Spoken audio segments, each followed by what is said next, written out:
However, as many people have suggested, day length is surely to play a factor here as the days get shorter. What's up, Lazy Dog fam? Hope all y'all are having an awesome day. It is Tuesday, August 20th here in South Georgia, and today we're going to continue along with our first ever attempt at growing fall tomatoes, and we're going to get some plants in the ground in one of these raised beds here behind me. So we're not officially in fall yet here in South Georgia, but if we want some fall tomato production, we got to get them planted right now. Actually, doesn't feel that bad out here today. Right now we're in what I like to call psych fall. So to feel like fall for a few days and then the weather goes psych, it's still summer and it'll get hot again. And after psych fall, we'll have fake fall that usually lasts a little bit longer than psych fall. Fake fall may last a week or so at a time. It'll get hot again. And then we'll have actually real fall starts and then probably get hot again, and we'll have re-fall. Fall will come back. And so there's lots of different falls that happen down here in South Georgia. We just kind of have to work our way through. But anyways, we've got some tomato transplants here that we started in the greenhouse just a few weeks ago. These things have been growing fast because we've been pushing them really hard with some of that AgriThrive fruit and flower. They're not huge, and a lot of people wouldn't be comfortable planting a tomato plant this small, but we do it all the time, and I think it will work out just fine. So if we think about our timeline, here we are on the 20th of August, and we're going to need about 75 days from transplanting, so 75 days from today to start harvesting tomatoes. So we know we've got September, the whole month of September, the whole month of October, and this little bit of August will give us close to 75 days. So if everything goes as planned, we should start getting some tomatoes in early November.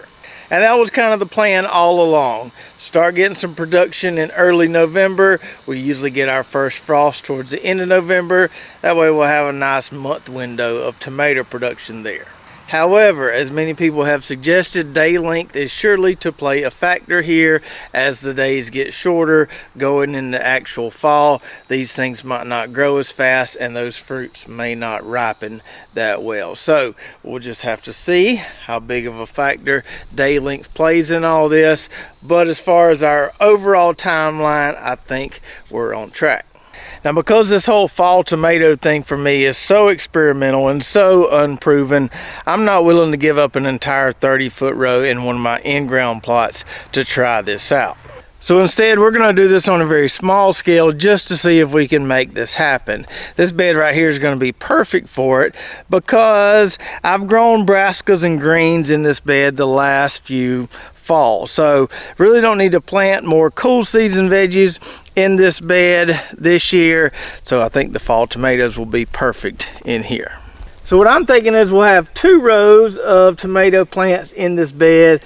Maybe a row right there and a row right there. Since I've got 2 different varieties, we can put the red snapper right there. We can put the BHN gold right there, which means we don't need this drip line right here. Instead of redoing this whole main line, what I like to do in these cases is just use one of these drip tape row starts with a valve on them. So I'll pull that out. I'll put this in here and then make sure it's turned off. That's just kind of a little stop gap there until I'm ready to redo this whole piece of mainline tubing here.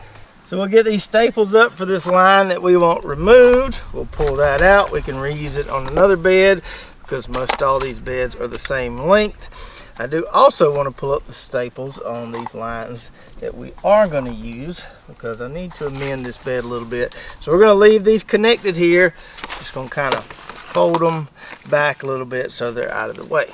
Now we got those lines out of the way, need to pull a few weeds here. Got some of this aggravating carpet weed in here.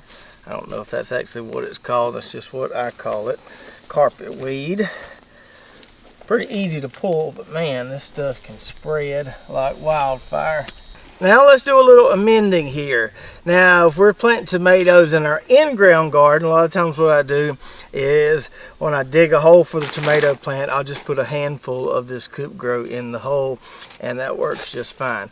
In a smaller area like this raised bed here, I'm just going to go ahead and amend this entire bed here, because I know once these tomato plants get established, they're pretty much going to have roots covering this entire bed here. They will be under the soil, but the root network of all these plants here will be able to access the fertilizer all over this plot. So we're going to go ahead and amend the whole thing. Just going to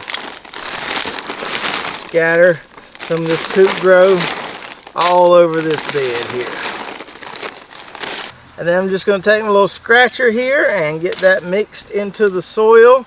Now a lot of times I will add mushroom compost when I do this. I don't have any on hand at the moment.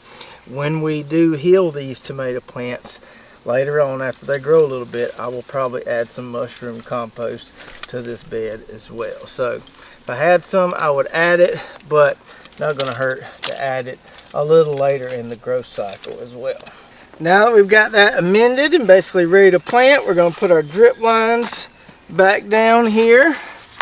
So get those laid out there, and then I'm going to turn my valve here, turn the water on for these lines, get them nice and inflated and straightened out there, and we'll pin them back down with a few staples here.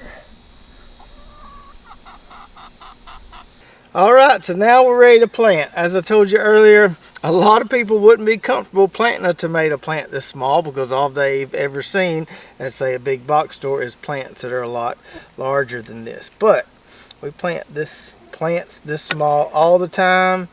Not a wrapped root ball there, but a nicely developed root ball. I think these will take off pretty good once we put them in the ground.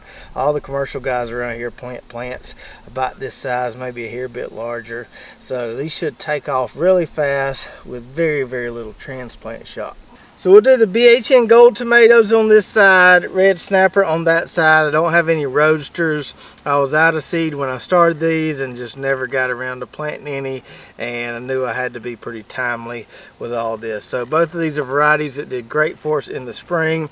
Hopefully they do well for us again here in the fall. We want to plant these 2 foot apart, and my emitters here are 6 inches apart. So what I need to do here, so get me another plant out of here. Got one plant there, then I need to skip over 1, 2, 3 emitters, put me another plant right there. So it looks like I may get 3 tomato plants on each side of this bed.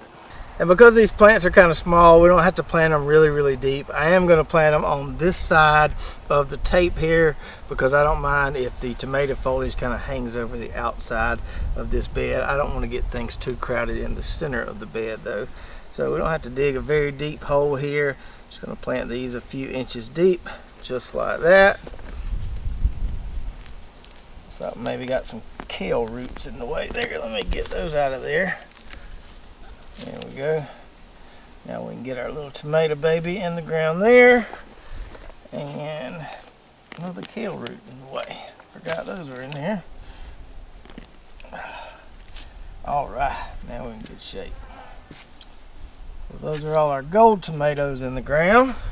Then we'll do the same thing on this side of the bed with our red snappers. 3 plants, so 1, skip over 3 emitters, 2, skip over 3 emitters.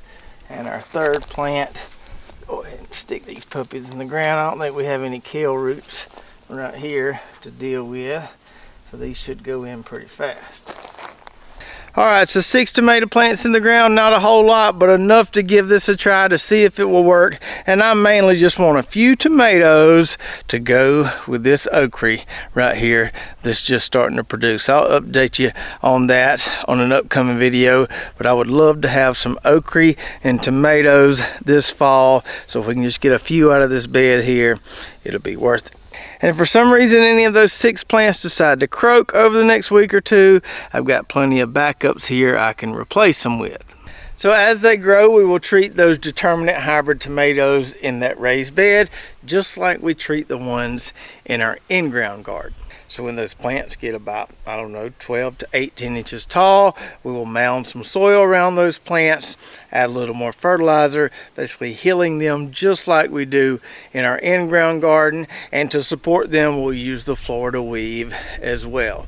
Not near as complex of a Florida weave because we're only dealing with a few plants, but that's what we're going to be using to support these determinate plants. Might have to get me a stool if they get on up there around 4.5, 5 foot tall, like they tend to do in our in-ground garden, but that won't be that big of an issue. I think I can keep them well supported and well contained in that bed there. So I hope you enjoyed the video today, and let me know in the comments below a percentage chance that you think I have on this working here.